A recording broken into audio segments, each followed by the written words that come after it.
સિંધુ સભ્યતાના આર્થિક જીવનની આપણે ચર્ચા કરીએ. સિંધુ સભ્યતા જે છે તે મુખ્ય રીતે સિંધુ અને એની સહાયક નદીના કિનારે વિકસેલી છે. તો કૃષિ જીવન અથવા તો ખેતીકીય સમુદાય એમનો સૌથી મહત્વની બાબત હતી. કૃષિ અને પશુપાલન એમનો મુખ્ય વ્યવસાય હતો. ખેતીની અંદર જો આપણે ચર્ચા કરીએ તો ઘઉં, જવ, તલ, કઠોળ, કપાસ વગેરે જેવા ધાન્ય જે છે તે ઉગાવતા હતા. કપાસ પણ એ સમયે લોકો ઉગાવતા હતા અને સુતરાઉ કાપડના વસ્ત્ર પણ પહેરતા હતા. તો ખેતી જે છે તેમની મુખ્ય પાયાની બાબત હતી. આ ખેતી માટે એ લોકો સિંચાઈનો પણ ઉપયોગ કરતા હતા. સિંચાઈના પુરાવા તરીકે આપણને સિંધુ સભ્યતામાંથી અનેક સ્થળેથી કૂવા પણ મળેલા છે.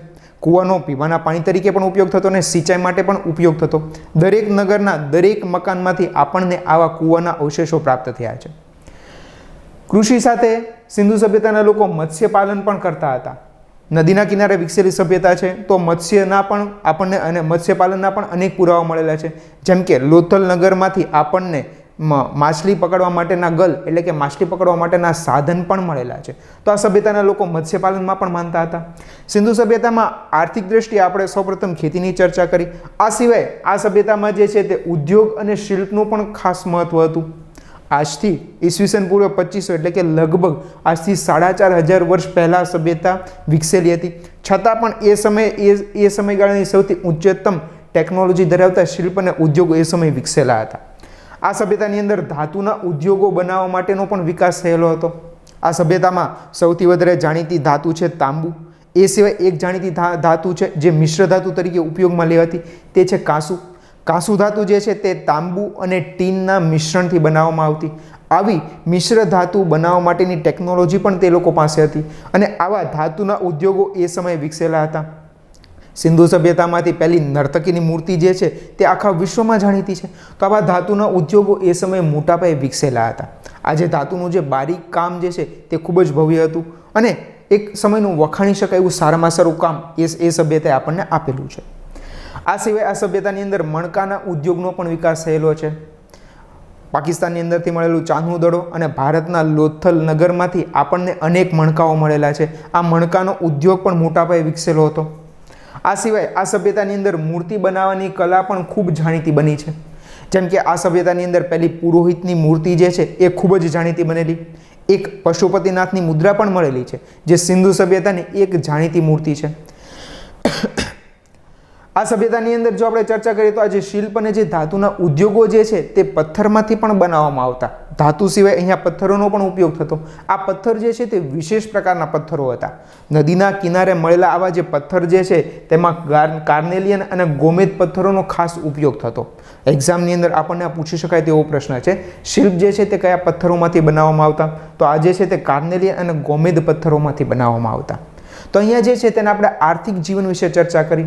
આપણે આગળ જે છે તે સિંધુ સભ્યતામાં આર્થિક વ્યવહાર કઈ રીતે થતો, તેનો વેપાર કઈ રીતે થતો તેની આપણે ચર્ચા કરીએ. સિંધુ સભ્યતામાં આપણે અગાઉ ચર્ચા કરી ગયા તેનો પરિપક્વ સમયગાળો જે છે તે ઈસવીસન પૂર્વે 2350 લઈ અને 1750 સુધીનો છે. આ સમયગાળામાં આ સભ્યતામાં વ્યાપાર જે છે તે ઘણો જ વિકાસ પામ્યો. કહી શકાય કે આ સભ્યતા જે છે તે વ્યાપાર માટે સૌથી વધારે જાણીતી બનેલી. આ સભ્યતાનો વેપાર જે છે એ ભારતમાં સિંધુ સભ્યતાના સ્થળો સાથે થતો. એટલે કે આ વેપાર જે છે તે આંતરિક હતો. આંતરિક સાથે સાથે આ વેપાર જે છે તે સિંધુ સભ્યતાના બહાર એટલે કે બહારની સભ્યતા સાથે પણ થતો. એટલે કે આ વેપાર જે છે તે બાહ્ય દેશ સાથે પણ થતો. આ સભ્યતાનો વેપાર જે છે તે બાહ્ય દેશ એટલે કે મેસોપોટેમિયન સભ્યતા જે ઈરાનની અંદર આવેલી છે તેની સાથે થતો. આ સિવાય ગ્રીક સભ્યતા સાથે પણ સિંધુ સભ્યતાનો વેપાર થતો. સિંધુ સભ્યતાના વેપાર માટે એ લોકો રસ્તા એટલે કે સ્થળમાર્ગનો ઉપયોગ કરતા અને સાથોસાથ અહીંયા સિંધુ સભ્યતામાં જળમાર્ગનો પણ વિકાસ થયેલો. એ લોકો દરિયાઈ માર્ગે પણ વિદેશ સાથે મેસોપોટેમિયન સભ્યતા સાથે વેપાર કરતા. જેમ કે ગુજરાતનું લોથલ સ્થળ જે છે તે સિંધુ સભ્યતાનું એક સમયનું જાણીતું બંદર હતું. આવું જ એક બીજું જાણીતું બંદર છે સુતકા જેન્ડોર.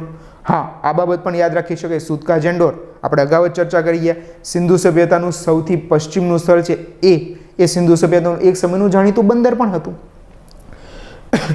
વ્યાપારની આપણે ચર્ચા કરીએ છીએ તો વ્યાપારની અંદર આયાત નિકાસની ચર્ચા કરીએ.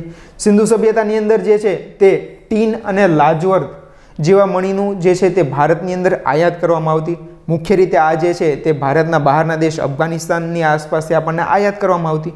જ્યારે ભારતમાંથી ખેતીકીય પેદાશો ખાસ કરીને કપાસ, મોતી, કિંમતી પથ્થર અને અકીક આની આપણે નિકાસ કરવામાં આવતી. સિંધુ સભ્યતા, મેસોપોટેમિયન અને ગ્રીક સભ્યતામાં આની અંદર નિકાસ પણ કરતા. વ્યાપારની અંદર ભારતના જે બંદરો જે છે તેનો આની અંદર ખૂબ મહત્વનો ફાળો રહેલો છે.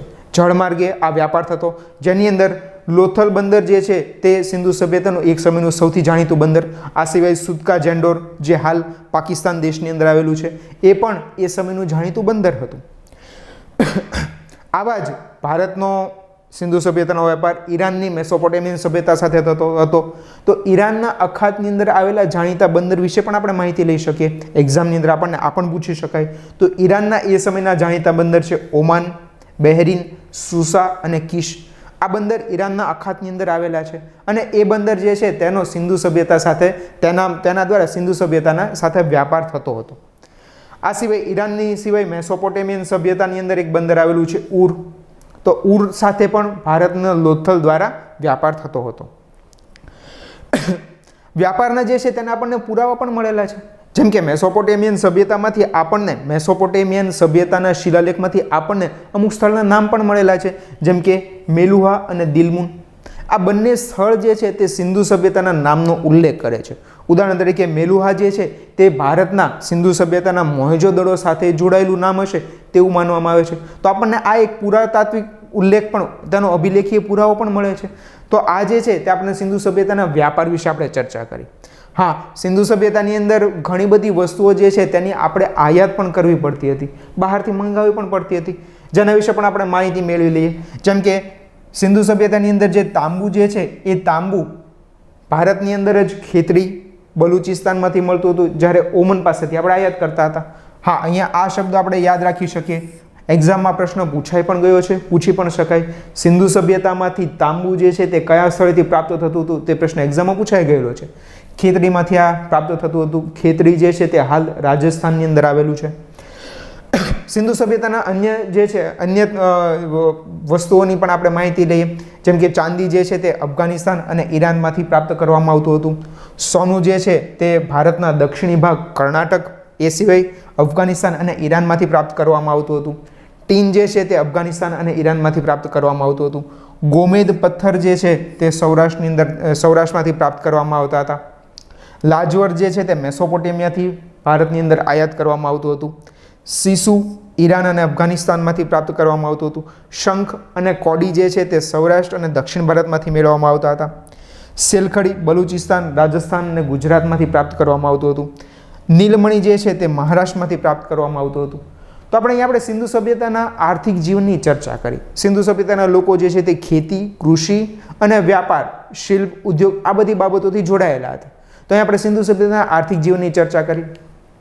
હવે આપણે સિંધુ સભ્યતાના સામાજિક જીવનની ચર્ચા કરીએ. તેમનો સમાજ કેવો હતો, તેમના લોકો કઈ રીતે રહેતા હતા, તેમના લોકોમાં કેવા મનોરંજન હતા, શું એ લોકોમાં શિક્ષણ હતું કે નહીં, એ લોકો કેવો પહેરવેશ પહેરતા હતા, તેમનો ખોરાક શું હતો તેની આપણે માહિતી મેળવીએ. તે એટલે કે એમનું સામાજિક જીવન. તો હવે આપણે એમના સામાજિક જીવનની ચર્ચા કરીએ. તો સિંધુ સભ્યતાનું જે સામાજિક જીવન જે છે તે માતૃપ્રધાન સત્તા ધરાવતું હતું તેવું કહી શકાય. જો કે અહીંયા આનો આપણને કોઈ અભિલેખીય અથવા લેખિત પુરાવો મળ્યો નથી, પરંતુ સિંધુ સભ્યતાની અંદર સિંધુ સભ્યતા જે છે તે માતૃસત્તાત્મક હશે તેવા આપણને બાબતના અવશેષો મળ્યા છે. જેમ કે સિંધુ સભ્યતામાં અનેક દેવીઓની મૂર્તિ મળેલી છે. જેમ કે પહેલી નર્તકીની મૂર્તિ સિંધુ સભ્યતાની ખૂબ જાણીતી મૂર્તિ છે. તો આ બધાના આધારે આપણે એવું કહી શકીએ છીએ કે આ સત્તા માતૃસત્તાત્મક હશે. પણ આપણને કોઈ લિપિ અથવા લેખિત પુરાવો મળ્યો નથી. હા, હડપ્પીય લિપિ આપણને ક્યાંક ક્યાંક તેના નમૂના અવશેષો પ્રાપ્ત થયા છે, પણ આ લિપિ હજી સુધી ઉકેલી શકાય નથી. એના કારણે આપણે સ્પષ્ટપણે કહી શક્યા નથી. હડપ્પીય સભ્યતા અથવા તો સિંધુ ખીણના જે લોકો જે છે તે અનેક વ્યાવસાયિક જૂથમાં વહેંચાયેલા હતા. આનો કોઈ આપણને વૈદિક સભ્યતા જેવો 4 વર્ણ વ્યવસ્થા એવો કોઈ પુરાવો પ્રાપ્ત થયો નથી, પણ એ લોકો અલગ અલગ જૂથમાં વહેંચાયેલા છે તેવી માહિતી મળે છે. જેમ કે એ લોકોનો જૂથ છે પૂજારી, ખેડૂત, વેપારી અને કારીગર. તો આવા એ લોકો અલગ અલગ જૂથની અંદર વહેંચાયેલા રહે છે. સિંધુ સભ્યતાના લોકો જે છે તે દ્વિસ્તરીય નગર રચના એટલે કે અનેક નગરોમાં રહે છે. આ નગર આપણે અગાઉ ચર્ચા કરી ગયા એ રીતે દ્વિસ્તરીય નગર રચના ધરાવે છે, જેમાં એક એટલે કે ઉપરનું સ્થળ જેમાં રાજાનો કિલ્લો હોય છે જે સિટાડેલ તરીકે ઓળખાય છે, અને નીચેનું સ્થળ જેને આપણે લોવર ટાઉન અથવા તો નીચેના સામાન્ય લોકોના આવાસ એવી રીતે પણ ઓળખી શકીએ છીએ. તો એ લોકો સામાન્ય નગરમાં રહેતા હતા. અહીં આપણે સિંધુ સભ્યતાની અંદર મહિલાઓની સ્થિતિની પણ ચર્ચા કરીએ. તો સિંધુ સભ્યતાની મહિલાઓ જે છે તેની એ સમયગાળામાં ઘણી સારી સ્થિતિ હશે તેવા પુરાવા મળ્યા છે. જેમ કે અનેક દેવીઓની મૂર્તિ મળેલી છે, તેનો મતલબ ત્યાં દેવીની પૂજા થતી હશે. નર્તકીની મૂર્તિ મળી છે, તેનો મતલબ મહિલાને અહીંયા નૃત્ય કરવાની પરવાનગી છે. પહેલી નર્તકીની મૂર્તિ જે છે તેની અંદર આપણને અવશેષ પણ મળ્યા છે. એ નર્તકીએ પોતે શૃંગાર પણ સજેલો છે. તેના હાથમાં બંગડી છે, તેને સિંદૂર પૂરેલું છે, કાજલ લગાવેલું છે. તેનો મતલબ આ લોકો કંઈક આવા શૃંગારમાં પણ માનતા હશે. સિંધુ સભ્યતાની આપણે શિક્ષણ વ્યવસ્થાની ચર્ચા કરીએ તો આપણને કોઈ પાક્કા પુરાવા મળ્યા નથી. સિંધુ સભ્યતામાં કેવું શિક્ષણ હશે તેના વિશે આપણને કોઈ માહિતી મળી નથી. પરંતુ સિંધુ સભ્યતામાં કોઈક શિક્ષણ ચોક્કસ હશે તેવું કહી શકાય. ઉદાહરણ તરીકે એમના નગર વિશે આપણને ખ્યાલ છે. એમના નગર જે છે તે રાજાનો ભવ્ય કિલ્લો જે 4 થી 5 માળ ઊંચો છે, જ્યારે સામાન્ય લોકોના મકાન 2 થી 3 માળના છે. એનો મતલબ કે આ લોકો પાસે કંઈક એવી ટેકનોલોજી તો હશે, કંઈક બાંધકામની કલા તો હશે, જેના કારણે આ લોકોએ 5 માળ ઊંચા મકાન બનાવેલા છે. એ લોકો પાસે પેલું સ્નાનાગાર, ભવ્ય સ્નાનાગાર પણ મળેલો છે. તેનો મતલબ એ બાંધવા માટે એમની પાસે કોઈ કલા હશે. એમ આપણે કહી શકીએ કે એમના પાસે શિક્ષણ માટે કોઈક વ્યવસ્થા તો હશે જ. હા, આપણે ધાતુ ઉદ્યોગનું પણ ઉદાહરણ લઈ શકીએ. મિશ્ર ધાતુ બનાવવી એ સહેલી બાબત તો નથી. એના માટે પણ એ લોકો પાસે કંઈક કલા હશે. તો સિંધુ સભ્યતાની અંદર કંઈક શિક્ષણનું મહત્વ હશે, જો કે એનો કંઈક વ્યવસ્થિત કોઈ મોટો મહત્વનો પુરાવો આપણને મળ્યો નથી. એના પછી આપણે સિંધુ સભ્યતાના મનોરંજનની ચર્ચા કરીએ તો યસ, આ સભ્યતાના લોકો જે છે તે મનોરંજનમાં ખાસ માનતા હતા. એ લોકો પણ મનોરંજન કરતા હતા. એ લોકોમાં વિભિન્ન મનોરંજનના સાધનો હતા. જેમ કે એ લોકો પશુઓની દોડ લગાવી, પશુઓને અંદર અંદર લડાવવા, તેની એ લોકો એક મનોરંજનના સાધન તરીકે લેતા. એક સિંધુ સભ્યતામાંથી આપણને એક અવશેષ પણ મળેલો છે, એક બોર્ડ પણ મળેલું છે જેની અંદર ક્યાંક થોડા કૂકરા પડેલા છે. કદાચ સુધી આપણે એવું કહી શકીએ કે આ ચેસ જેવી કંઈક રમત હશે. ઇમેજમાં આપણે જોઈ શકીએ છીએ અહીંયા આ એક બોર્ડ છે જેની અંદર કંઈક વિભિન્ન થોડા ઘણા કૂકરા પડ્યા છે. ચેસ જેવી કંઈક આ રમત જેવું છે કંઈક હશે. કહી શકાય કે એ લોકોના મનોરંજનનું આ સાધન હશે. તો આવી રીતે એ લોકો પોતે મનોરંજન પણ કરતા. બાળકો માટેના રમકડા તરીકે આપણને એક બળદવાળું ગાડું પણ મળેલું છે, જે પણ એ લોકોનું કંઈક રમતનું સાધન હશે. તો આ લોકો પોતે મનોરંજનમાં પણ માને છે. તો સિંધુ સભ્યતાના લોકો જે છે તે મનોરંજનમાં પણ માનતા હતા. સિંધુ સભ્યતાના લોકો જે છે તે સુતરાઉ કાપડના વસ્ત્ર પહેરતા હતા. હા, આજથી 4500 વર્ષ પહેલાં આ સભ્યતાના લોકો જે છે તેમની પાસે કપાસ પણ એ લોકો ઉગાવતા અને કપાસને રેંટીઓ અથવા તો ચરખા વડે કાંતી અને તેમાંથી બનાવેલા વસ્ત્ર પણ પહેરતા. મહિલા જે છે તે ગરદનના ભાગથી નીચેના ભાગ સુધીનું આખું વસ્ત્ર પહેરતા. પુરુષ જે છે તે છાતીના ભાગથી કમર સુધી અને કમરથી નીચે એમ 2 અલગ અલગ વસ્ત્ર પહેરતા. તો આ સભ્યતાના લોકો જે છે તે સુતરાઉ કાપડના વસ્ત્ર પહેરતા હશે. આ સભ્યતાના લોકો જે છે તે શાકાહારી અને માંસાહારી બંને પ્રકારના ખોરાક જે છે તે લેતા હશે. આપણે અગાઉ ચર્ચા કરીએ એમ અહીંયા ધાન્ય, કઠોળ, જવ વગેરેનો લોકો અનાજ તરીકે ઉપયોગ કરતા. આ સાથે સાથે આ લોકો મત્સ્ય પાલન પણ કરતા. તો એનો મતલબ એ લોકો માંસાહાર પણ કરતા હશે. તો આ સભ્યતાની અંદર શાકાહારી અને માંસાહારી બંને પ્રકારના લોકો ખોરાકનું સેવન કરતા હશે. આ સભ્યતાની અંદર શૃંગારનું પણ મહત્વ હતું. આ સભ્યતાના ઘણા બધા લોકો, ઘણા બધા અવશેષોમાં આપણને શૃંગાર પણ મળેલા છે, આભૂષણો પણ મળેલા છે. ધાતુના બનેલા આભૂષણો, પ્રાણીના હાડકામાંથી બનેલા આભૂષણો અને મણકા, તેનો એ લોકો શૃંગાર તરીકે પણ ઉપયોગ કરતા. આપણે ઇમેજ ચિત્રની અંદર જોઈ શકીએ છીએ કે તેઓ ગળામાં પહેરવાનો હાર, હાથમાં પહેરવાના કડા અથવા બ્રેસલેટ જેવા અલગ અલગ અનેક આભૂષણનો એ લોકો ઉપયોગ કરતા. આભૂષણની અંદર એ લોકો ધાતુનો ઉપયોગ પણ કરતા. એની સિવાય એ લોકો પ્રાણીના બનેલા હાડકાના બનેલા આભૂષણો પણ વાપરતા અને મણકાનો પણ એ લોકો ક્યાંક ઉપયોગ કરતા. તો આ જે સભ્યતા જે છે તેનું સામાજિક જીવન જે છે તે પણ એક ઉત્તમ કક્ષાનું હતું. ત્યાં પણ એ લોકો આભૂષણો, મનોરંજન, શિક્ષણ જેવી આપણને વ્યવસ્થા જોવા મળે છે. તો આજે સિંધુ સભ્યતા જે છે તેનું સામાજિક જીવનની આપણે ચર્ચા કરી. તેના પછી આપણે આગળ વધીએ. સિંધુ સભ્યતાનું ધાર્મિક જીવન. એ લોકો કેવા ધર્મમાં માનતા? એ લોકો શું ભગવાનમાં માનતા? શું એ નાસ્તિક હતા? શું એ લોકોમાં મંદિરો હતા કે નહીં? શું એમનો ધર્મ કેવો હતો? તેના વિશે આપણે માહિતી લઈએ. સૌપ્રથમ આપણે જોઈએ એના ધાર્મિક બાબતની, તો શું એમનો ધર્મ કેવો હતો? તો જે સિંધુ સભ્યતાનો જે ધર્મ જે છે તેને આપણે સિંધુ ધર્મ એવું નામ આપી શકીએ. અહીંયા કોઈ વિશેષ ધર્મ આપણી પાસે કોઈ ઉલ્લેખ નથી, પરંતુ આપણે એને સિંધુ સભ્યતાનો ધર્મ એવું જ કહી શકીએ. સિંધુ સભ્યતાના ધર્મ જે છે તેની અંદર એ લોકો ભગવાનમાં સાથે પ્રાકૃતિક દેવની પણ પૂજા કરતા. તેઓ વૃક્ષની પણ પૂજા કરતા. તેમાં પીપળો જે છે તેમના માટે ધાર્મિક રીતે સૌથી મહત્વનું વૃક્ષ ગણાતું, તે પીપળાની પણ પૂજા કરતા. સિંધુ સભ્યતાની અંદર આપણને મોહેંજો-દડો નગરમાંથી લગભગ દરેક મકાનમાંથી એક મૂર્તિ મળેલી છે. આ જે મૂર્તિ જે છે એ મૂર્તિ એક દેવીની મૂર્તિ છે. આ દેવીની નાભીમાંથી કમળ જેવો છોડ એક બહાર આવે છે અને કદાચ એ લોકો ધરતી માતાની મૂર્તિ એવું કહેતા હશે. તો આપણને આ મૂર્તિ જે છે તે મોહેંજો-દડો નગરના દરેક મકાનમાંથી મળી છે. યસ, આ સભ્યતાના અન્ય સ્થળોમાંથી પણ આ મૂર્તિ પ્રાપ્ત થયેલી છે. તો અહીંયા એ લોકો આવી ધરતી માતા એટલે કે પ્રાકૃતિક તત્વની પણ એ લોકો પૂજા કરતા હશે. સિંધુ સભ્યતામાં ધાર્મિક બાબતમાં સૌથી મહત્વના છે પશુપતિનાથની મૂર્તિ, પશુપતિનાથની મુદ્રા. આપણને સિંધુ સભ્યતાના લગભગ દરેક સ્થળમાંથી આ મુદ્રા પ્રાપ્ત થયેલી છે. એક વ્યક્તિ અથવા તો એક દેવતા જે છે તે પોતે બેઠા છે. આ મુદ્રા કંઈક આવી છે. એક દેવતા પોતે બેઠા છે, જે ધ્યાન અવસ્થામાં, કોન્સન્ટ્રેશન અવસ્થામાં બેઠા છે. તેમની આજુબાજુમાં અનેક પશુઓ જે છે તે ફરે છે અને આ વ્યક્તિ જે છે, આ જે મુદ્રા જે છે એ પશુપતિનાથની મુદ્રા તરીકે ઓળખાય છે. આ મુદ્રા જે છે તે સિંધુ સભ્યતાની અંદર ખૂબ જાણીતી બનેલી પશુપતિનાથની મુદ્રા છે. આ સિવાય પણ આ સભ્યતાની અંદર અનેક દેવી દેવતાઓને પૂજા કરવામાં આવતી હતી. જેમ કે અહીંયાથી શિવલિંગના અવશેષ પણ આપણને પ્રાપ્ત થયેલા છે. આ સભ્યતાની અંદર જો આપણે ચર્ચા કરીએ તો અગ્નિ વેદિકાના અવશેષ પણ આપણને મળેલા છે. હા, અહીંયા ખાસ એ બાબત નોંધવાની રહે કે આ અગ્નિ વેદિકાના જે આપણને અવશેષો મળ્યા છે, અગ્નિ વેદિકા એટલે કે આપણે પેલો હવન માટેનો યજ્ઞ કુંડ કહી શકીએ. તો આ જે અગ્નિ વેદિકાના અવશેષ જે છે તે આપણને માત્ર બે જ સ્થળ, એક કાલીબંગન અને બીજું લોથલ, આ બંને સ્થળેથી જ પ્રાપ્ત થયેલા છે. આ સિવાય અન્ય સ્થળેથી પ્રાપ્ત થયા નથી. આ બંને સ્થળે એ લોકો યજ્ઞ જેવી કંઈક પૂજા કરતા હશે તેવું માની શકાય.